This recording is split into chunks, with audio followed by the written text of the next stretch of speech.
It's time for the Sports Report with your host Mike Prince. For scores, updates, and highlights, Waller County area, the Sports Report is your one-stop spot. And now let us join in today's program.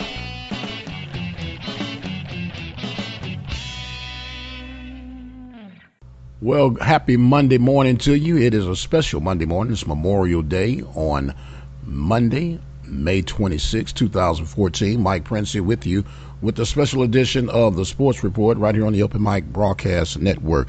Got a very detailed, exclusive interview with you for today. We were able to catch up with Miss Phyllis Darden-Caldwell. She's a member of the Prairie View Foundation Group. She was able to break down some things and help us get a better insight on what we could do to help the movement for Prairie View A&M University athletics. Talked a lot about the stadium projects and other facilities being added to the campus. Even talks about some season passes that are available and the Sports Hall of Fame for Prairie View A&M University. So got a lot to sit back and take in. Get you a cup of coffee. Let's go for a ride. We'll go right on in to our exclusive interview with Miss Phyllis Darden-Caldwell for the Prairie View Foundation Group. How you doing today, Miss Phyllis Darden-Caldwell? How you doing? Good. I'm good. How are you? All right. Well, wonderful, wonderful. It is another day that we're on top of the ground. Ground's not on top of us, so I guess that's something to be excited about. We are here, as many of our listeners know, that we bring you the updates of what's going on throughout Waller County, Prairie View, being my affectionate alumnus, and you being in that same category, class of 1980, if I'm not mistaken, correct? Correct. All right, very good. Now, we have a project in the midst of everything that's going on, trying to get people aware about the season tickets that are available throughout Prairie View Athletics. So at this time, I'm going to turn you loose and let you explain to the people how they can go about getting season tickets for Prairie View Athletics. Well, it's fairly easy. I mean, you can basically go online to pvpanthers.com and click on tickets.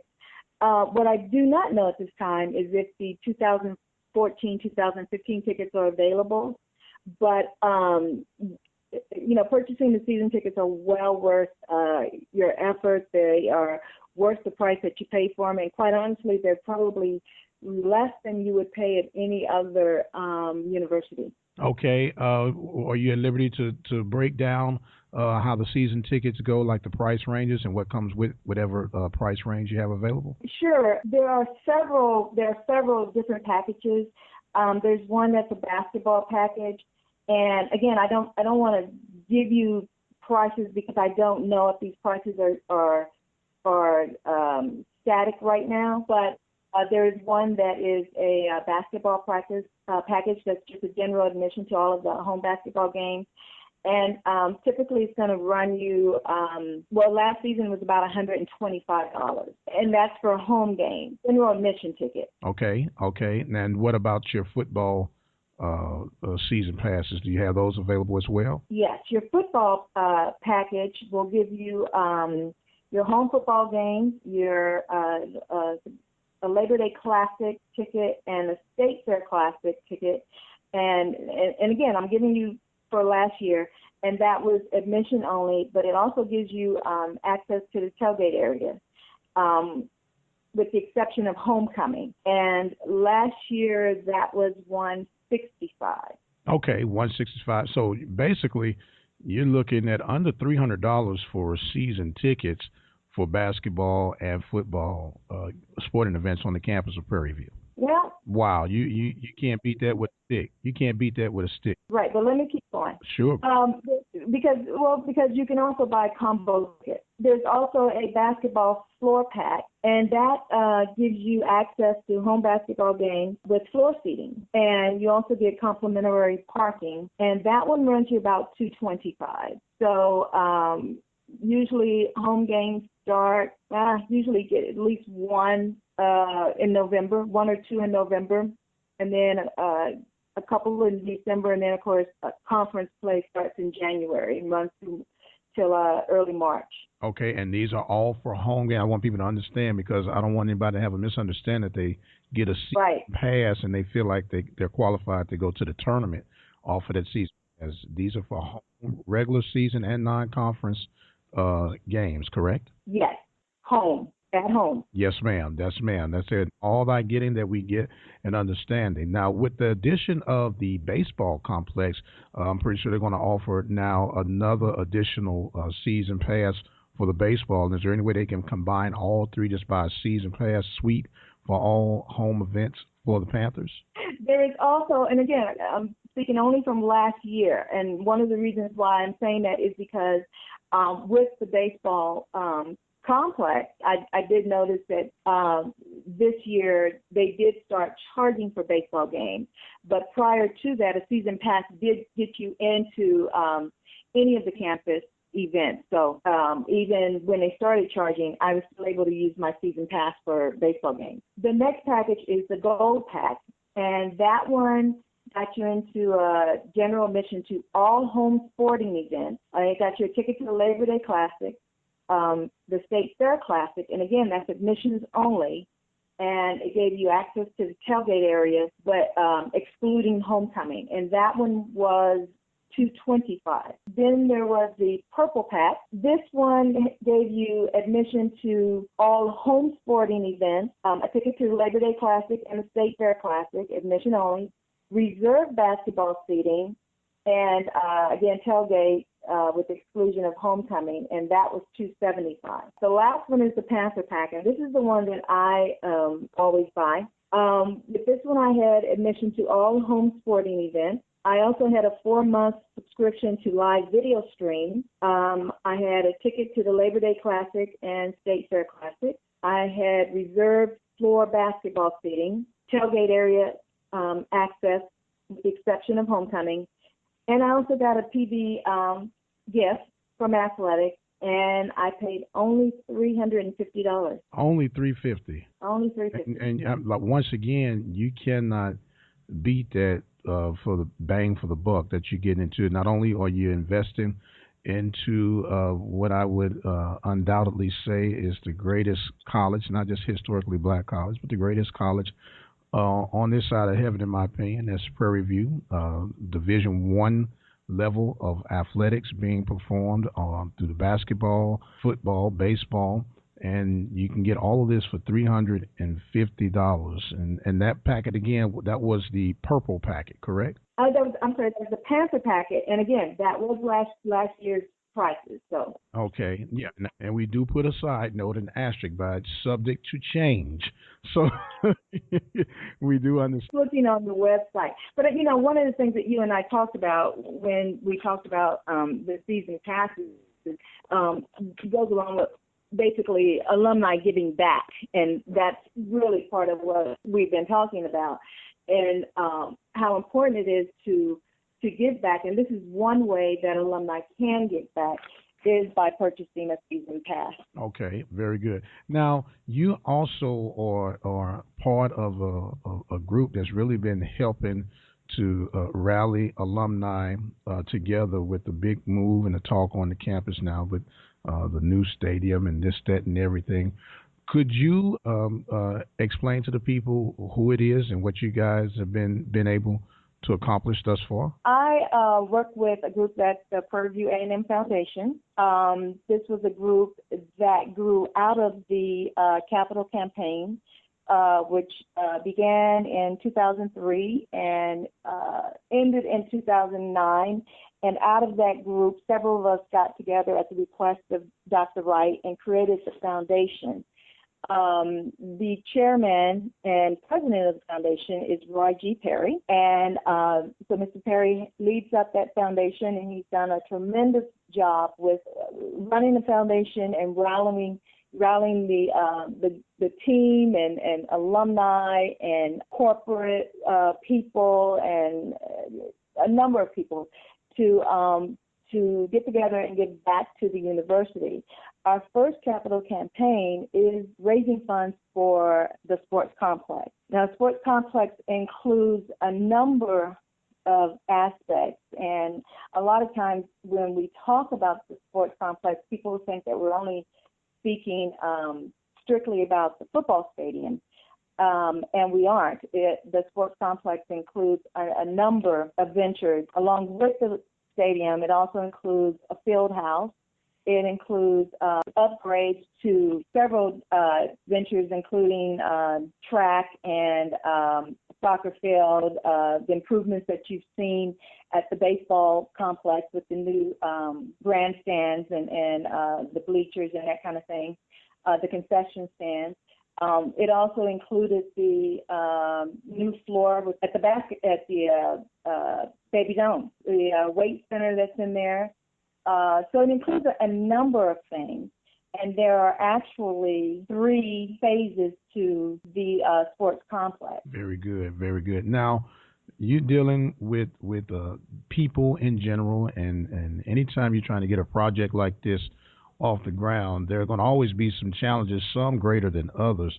What would you say has been one of the great challenges of keeping the momentum going as far as the foundation is concerned? Well, I think in general, people like to see something happening. And when they don't see anything happening, they don't think anything is happening. But, when it comes down to it, a lot of times there are things that are happening in the background. And just because you don't see something physically happening, it doesn't mean that work is not going on. And fundraising is an ongoing process, and there's been a number of things that have been taking place.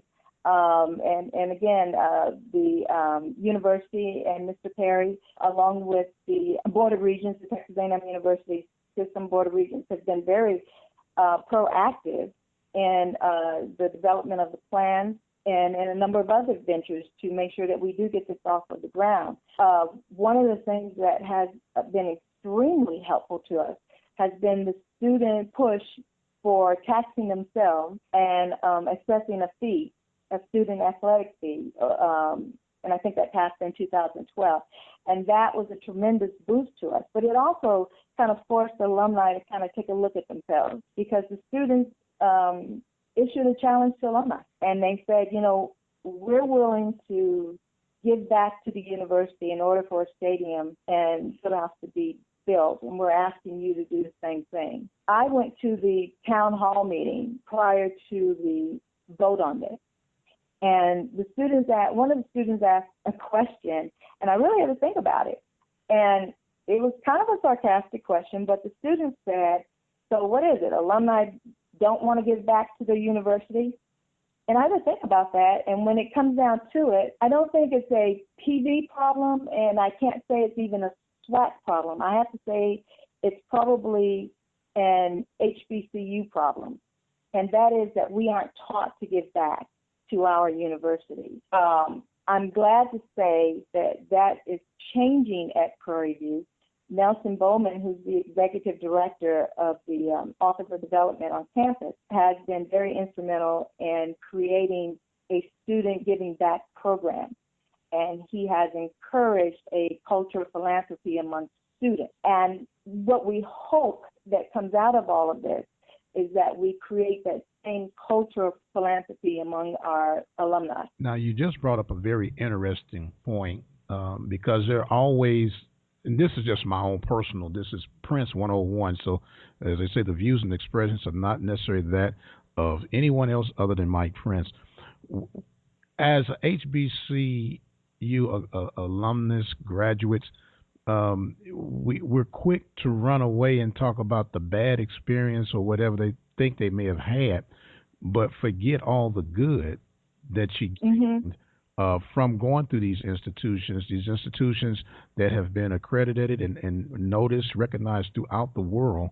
And you're proud. It's always, you see the spirit riding high at step shows. You see the spirit riding high at football games, parties, homecoming. But then when you ask someone to plant a seed back into the institution that helped them get on that 5-figure, 6-figure salary that they're earning, almost like it's someone putting a pistol to your head. And at some point, there has to be, and I'm glad to hear that the approach is going on where it has to be seen on a consistent basis on what it's going to take to be self-sustaining, and I that's important. Yeah. Well, one thing that Nelson Bowman always says is that when he talks to some alumni, many of them say that they were never asked. And I do think that that is something that HBCUs have to become more proactive in doing, and that's making the ask. There was an article, I don't know, maybe 6 or 8 months ago, where a president of an HBCU was very upset that Dr. Dre had given, $30 million to USC. Okay. And he was upset because he asked the question, why didn't Dr. Dre give that money to an HBCU? Nelson and I had a discussion, and there's two things I think that you have to look at. And one of those is which HBCU approached Dr. Dre and asked him to give any money. But the second thing is Dr. Dre has a relationship with USC. If I'm not mistaken, I think he has a son that is attending USC, and the other relationship is his partner in the Beats by Dr. Dre, who is an alumnus of USC. And they apparently both got together and donated a large sum of money and created a program. So there's a relationship there. I think where HBCUs, and I hate to use the word fail, but I think what happens is when we leave, and I can speak for myself, when I left Prairie View, I can't say that Prairie View contacted me when I left. So the relationship was broken. Now, eventually I did come back, but it was through members at church, James and Esther Rose, who told me to come to a Houston chapter meeting. And so they got me back involved. So what I do see with Prairie View now is their reach to alumni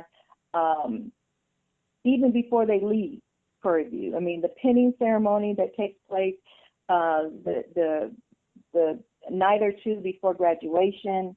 I think the National Alumni Association's efforts to be more involved with the university and with the students. The adoption of the various classes, the 50-year classes that are adopting classes now, those are good efforts, and I think that that's what's going to keep alumni engaged. That is a lot of turning that corner, if you will, that's involved in getting that thing. One of the reasons why we do what we do here at the Open Mic Broadcast Network, we saw a need for exposure for our baseball team. I'm a former baseball player at Prairie View, was all conference ball player, and we're winning championships, but there was no voice. Right. And no one, no one is going to promote you better than you. Exactly. And you stated on the relationship that Dr. Dre had with someone through USC, and people need to understand, no matter how pro-black you are, how HBCU you are, people give to people. They do not give to organizations. They give to people. And if you're misrepresenting the organizations that you're out there for, that organization is going to suffer. And people, the relationship that Dre had, he did. Although the check ended up in USC's bank account, someone made the connect with him. I was a district executive for Boy Scouts of America for 5 years, and we were trained that when you make the connection then generates the funding needed to keep the mission moving, if you will. So the mission is that we, as alumnus, we as entrepreneurs, we as creative individuals as we are, if this is something that is really near and dear to us as we profess and claim, you see the unity when the alma mater is played. Everyone stop in their track, conversations cease, and even tear up when you hear the words. And then we need to transfer that over into our giving, because it keeps it going. We're taught, most of us are taught to give back to your family, to your community and to your church. And I think what we forget is that for the 4, 5, 6 years that you spend on campus, Prairie View is your family, and it is your community, and it is somewhat your church. In other words, it does become your spiritual rope, so to speak. It's during a time you're 17, 18, 19, 20, 23 years old, and it's during that time that you form those lifelong relationships. You develop more fully your beliefs, whether they're political, whether they're spiritual, whether they're beliefs about people in general. Those are the years that you kind of develop those more fully. And so it is a community to you at that time, and it is a family, and it is a spiritual guidepost for you at that point. And so I think that we have to get to a point of, during those years, Prairie View was a support to me, so why wouldn't I support them now? And yeah, everyone has those bad times at Prairie View. But what I've come to know is that every university has those same issues. Thank you. We just don't hear about it because we're not in that loop. Exactly. We're not in that loop, so we're not going to hear about it. And my thing about that is, instead of, and everyone has the right to be upset about having to stand in a line or having to deal with this and that and that. But one of the things I guess I've come to know since I've been working with Prairie View, and I work with the foundation, but I work on a number of other committees, whether it's the Sports Hall of Fame or the College of Juvenile Justice and Psychology Advisory Board or the Homecoming Committee even. I've got a better understanding about how a university operates, how it functions, and how it gets money. I certainly did not know this 20 years ago, where a university got its money from. Right. I certainly didn't have an understanding of how a program was funded and how you can have a class one spring semester, but then you can't have that same class the following spring semester because there aren't enough students. I didn't have that understanding. And I think now that I have a better understanding about how a university is sustained, and certainly how athletics is sustained, I'm more apt to give back, and I have a little more patience with them, and I also understand now the lack of resources, and that's something that I think we have to come to an understanding about. Just remind me that we're on the phone line with Miss Phyllis Darden-Caldwell, the Prairie View Foundation, doing an exceptional job with getting the resources and the rallies together. Now, you just hit on something about coming into the fullness and the understanding of an athletic program and the funding that it takes to run it. Back in 88 through 90 is when I played baseball for Prairie View.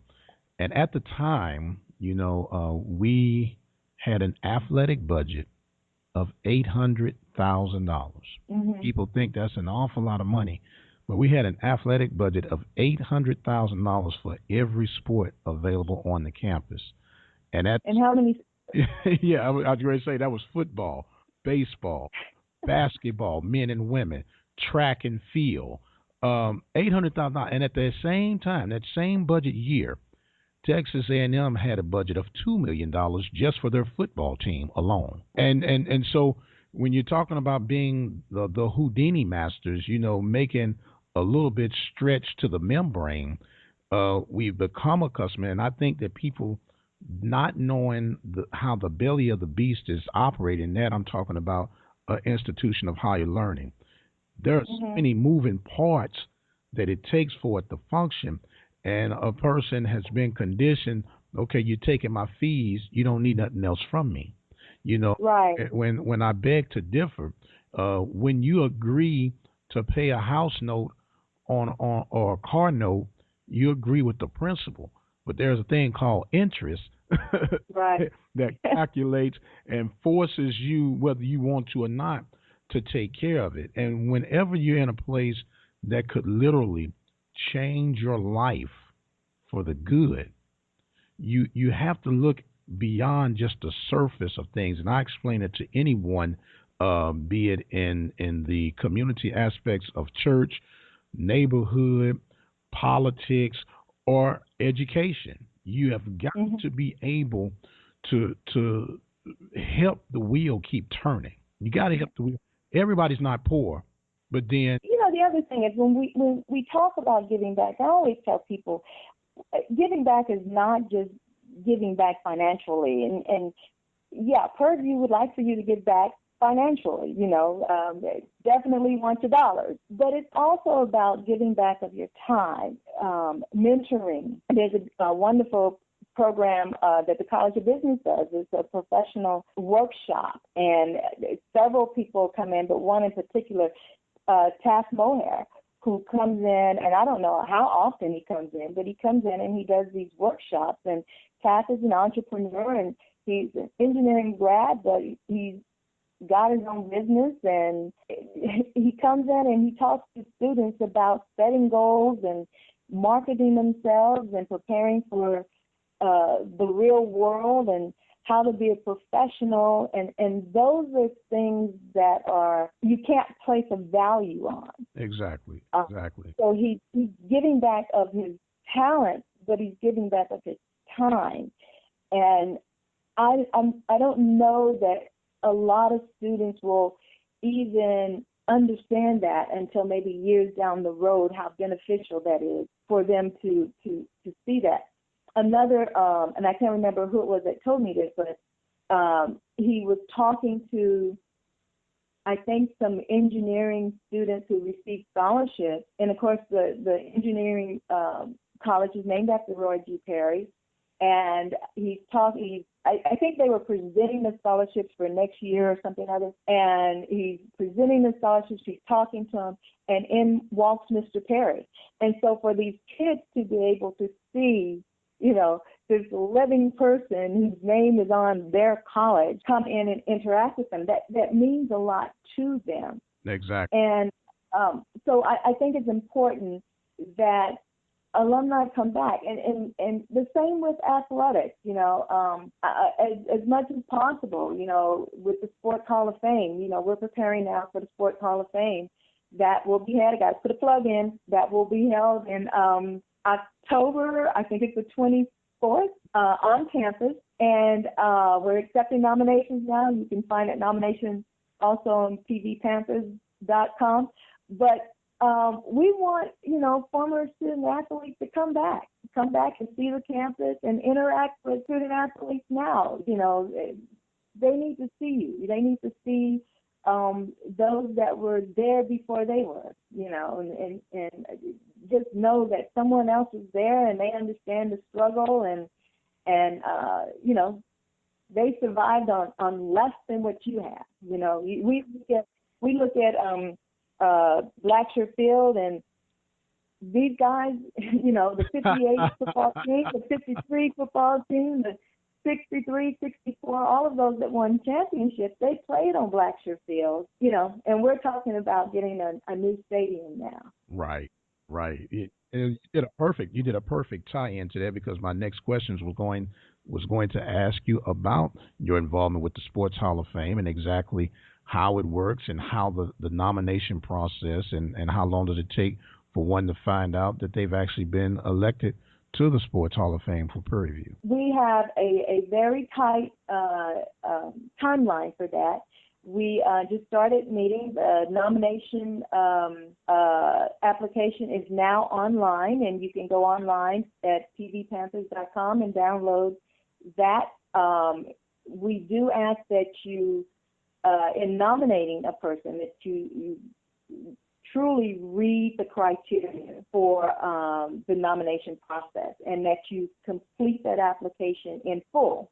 We don't want to have to call you and say it's not completed in full. Yes. And it includes all pages. It includes the submission of photos and all of that. but there is a very straight timeline for that. I believe, and I don't have that up with me, but I believe that the nomination committee, I'm not sure when all of the nominations are due in, but the nomination committee will be looking at that over the summer, and I think by the convention we will know who those people are, who those persons are who will be inducted into the Sports Hall of Fame. And we actually have two things. One are the inductees who are inducted, and those can be individuals or a team. We have inducted teams. I know that we've inducted the 1963. That sounds about right. Yeah, maybe the 64 also. And I know we've done a 1953 football team.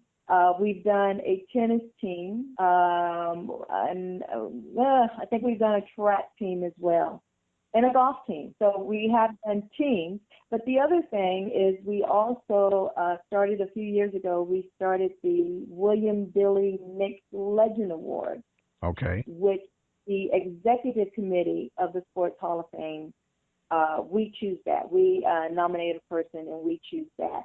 We have so far given it to Coach Barbara Jackett, Coach Hoover Wright, and last year we gave it to two people, Zelmo Beatty and Otis Taylor. Okay, very good. Otis Taylor, a legendary receiver with the Washington Redskins, and PV alumni, and people. A lot of people probably are not even aware of that, of all the rich history that has come through the Hill up here on the campus of Prairie View A&M University. Okay, now you got a lot. You got your hands in a lot of different avenues right here, which is going to actually lead us now to another current fundraiser that you have going on, and that's the Brick fundraiser. Would you like to explain that? What's going on with that one? Well, that is just one aspect of the fundraising that we're doing for phase one of the sports complex, which is the stadium and the field house.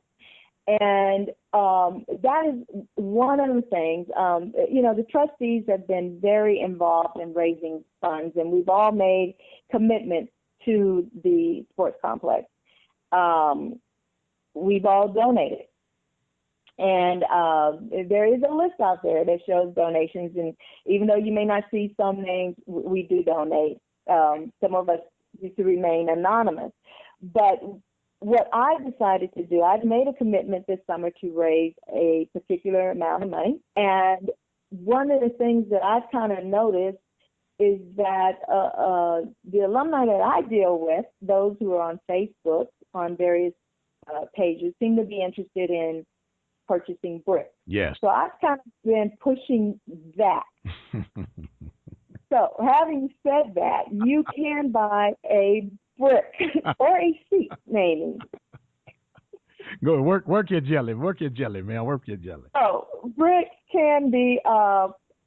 will be placed within and around the entrance of the stadium or at other locations on the walkway of the future sports complex. And the distance of the brick to the nearest gate basically determines how much the brick will cost. With that, though, you can inscribe your brick, and there's a limitation to how much you can put on your brick. But the brick prices run from, there's one that's $100, which is about 150 plus feet, which will be from the gate entrance. There's one at $250, which is about 25 to 150 feet away. $500, which is within 25 feet, and then $1,000, which is within the stadium. There's a brick for everybody.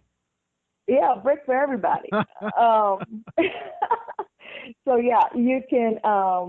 Everyone can purchase a brick, and you can have your brick inscribed. So I'm encouraging people to purchase a brick. Now you can also purchase a seat. The seats will be within the stadium, but I have to say, I must caution you that when you purchase this seat, basically you will get a plaque on this seat, but that does not mean that that's your seat. That is not your season pass seat. Oh man, I was going to say I can't. So does that become my reserve season seat? No, that will be something that you will have to take up with the committee later with the university, and I'm sure that there'll be someone from the foundation on that committee too, where you can buy or purchase a reserve seat. I don't even know the terms of any of that now, but this will be like what you purchase when you buy a pew in a church. Right. It really belongs to you. It just has your nameplate on it. Hey, now wait a minute. Now all depends on what church you at, because they'll tell you, your name ain't on it. There, my name is right there. So you better get up out. I don't know if you. This is a wonderful way of, I tell people that this is a way of investing in the stadium. This is a way of your name being on that stadium and you being able to come to homecoming and bring your children, your grandchildren, and hopefully your great-grandchildren and showing them your brick. That's right. That's right. And it's a way of establishing a legacy, but I also see it as a way of, again, creating that culture of philanthropy. Right. It's an awesome gesture and opportunity. I'm a part of Phi Beta Sigma fraternity, and we have a brick monument that we have coming up for the 100-year celebration of Phi Beta Sigma, and I saw the opportunity. I hurried up and got my name on one of the bricks, so when you do go to Howard, you get a chance to take your family and show them, hey, here is something to push you, to challenge, and we have to always be committed to the spirit of excellence, and that's just not a church saying, but that's a lifelong saying, the spirit of excellence. And whatever it is that you become, whatever it is you desire to become, as long as you're willing to push yourself beyond the call of mediocrity. And I think that we say it enough, we bounce it off each other. I happen to be from St. Louis, Missouri, which is affectionately known as the Show Me State. And sometimes, the lip and the talking, and that's good, and it's part of it. But sometimes we got to get in action, and we got to put aside some hallelujahs and put on your do-ya-luyahs to get some things done. I do have to say two things. One, I'm encouraging people to buy bricks, but I do want to point out that the fundraising doesn't stop just because we start with the stadium. I mean, that's just part of phase one. Phase one included the baseball grandstands and the bowling alley that's going up now. It includes the recreation and the wellness center that's also going up. It will include the track stadium that will go up in 2015. A tailgate parking area, and then the football stadium. And that's just phase one, but there's also phase two and there's phase three. So even when we raise the money for phase one, fundraising continues because we still have phase two and we still have phase three. We want to make Prairie View a multifunctional, multi-dimensional campus. We want to be able to host regional events. We want to be able to host statewide events. We want to be able to host conference events. And the only way that we can do this is to be able to have the type of a sports complex that is inviting to those outside of Prairie View. Exactly. And the only way to do that is to raise those funds in order to accomplish those goals. So, I'm pushing for bricks, but I'm not going to stop. It doesn't stop then. I mean, the university has plans to start building on the football stadium and field house following football season this year, and but it doesn't stop there. Okay, we're going to start, but it does not stop. There are other things that we have to continue to do in order to make Prairie View the best university possible. And one of the things that we have to remember is that great athletic program allows us to recruit more student athletes, and great programs encourages more students to come to Prairie View. With more students coming to Prairie View, you have an opportunity to increase the number of programs that you have, increase the number of graduates that you have, increase the number of doctoral programs. And with that, you increase the amount of funding that you're going to get from outside resources. So, there's a domino effect, and that's what we need to capitalize on. We've had some tremendous successes with some of our conference championships with the women's basketball team and the baseball team. And I know we've had success with, I think, cross country and track and 2009 football championship team, and I know I'm forgetting someone, volleyball, women's volleyball, our soccer bowling team. So we've had tremendous success. We've had 2 commissioners' cups. Our boys basketball team, they've made it to the finals twice, basketball in SWAC. We want them to push forward next year, and we know that they can do that. But one of the things that we have to continue to do is upgrade our facilities. And the way that we do that is by fundraising, by giving back, getting alumni to support, come to the games. Everybody's not busy on Saturday. Come on. Come out to the games. Our students need to see alumni here supporting. And even if you cannot come to the game, the fact that you know that you were contributed to helping the game become what it is by becoming a sponsor, or you can even donate a season ticket pass to one of the local miniature children, someone that you can indoctrinate to get the Panther spirit in them at an early age to, help them become part of the family.